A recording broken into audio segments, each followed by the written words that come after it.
That chart's a couple of months old. This was the moment all hell broke loose at the Trump campaign rally.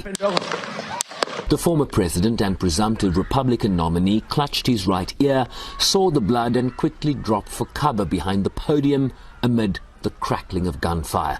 Secret Service agents rushing the stage to provide additional protection before Trump was escorted off stage into his waiting convoy, fist raised and mouthing the words, "Fight, fight."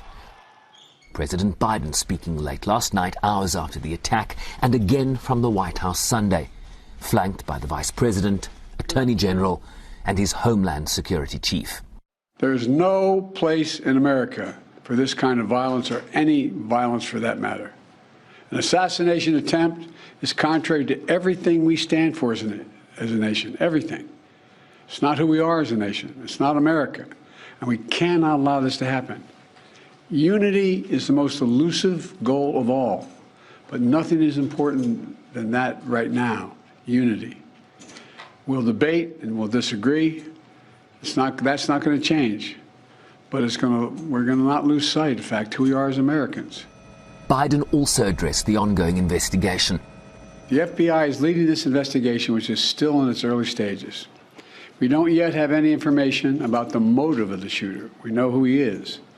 I urge everyone, please, don't make assumptions about his motives or his affiliations. Let the FBI do their job and their partner agencies do their job. I'm instructed that this investigation be thorough and swift, and the investigators will have every resource they need to get this done.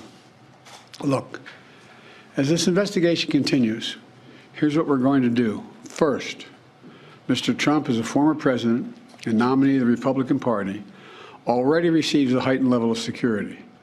And I've been consistent in my direction to the Secret Service to provide him with every resource, capability, and protective measure necessary to ensure his continued safety. Trump earlier taking to social media to thank everyone for their thoughts and prayers, saying it was God alone who prevented the unthinkable from happening.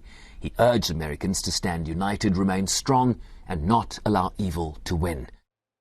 As members of Congress already call for a full account of what transpired as law enforcement investigations continue into whether this was a lapse in the protective detail and security apparatus around the former president. The Secret Service on site with its other state and local partners will secure that crime scene. An investigation will take place. That investigation will be handed over to the FBI and any local and state officials that were involved in the process.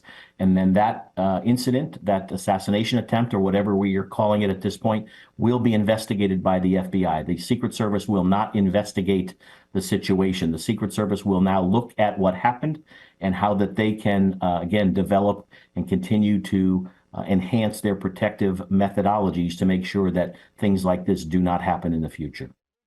The shooter, using an AR-15 rifle synonymous with mass shootings in the USA, was identified as 20-year-old Thomas Matthew Crooks. He was neutralized by the Secret Service while his motive remains unclear. Bomb-making materials also reportedly found in his vehicle parked nearby the rally. He would sit alone at lunch. I mean, he was just an outcast, and you know how kids are nowadays, so they're going to see someone like that and they're going to target him because they think it's funny or whatever. So it's the best way I can describe it. And it's honestly kind of sad. Like, I don't want to say this is what provoked it, but you never know. I want to say he was a loner more because he was quiet, but like he was just bullied. Like he was bullied so much, so much. Former President Trump vowed Sunday to press on with the Republican National Convention, which begins in Milwaukee, Wisconsin Monday, where Trump will be formally nominated. One of the attendees at the rally was killed by the gunfire, while an additional 2 people in attendance were critically injured in a moment that's likely to reshape the presidential race just over 3 months from Election Day. What is clear is that there'll be many questions moving forward as this investigation seeks to establish the facts, particularly how anyone could, in this instance, a 20-year-old with a long gun, have the freedom to position themselves on a rooftop about 120 meters away from the presumptive Republican nominee and former president, and fire off as many rounds as he did.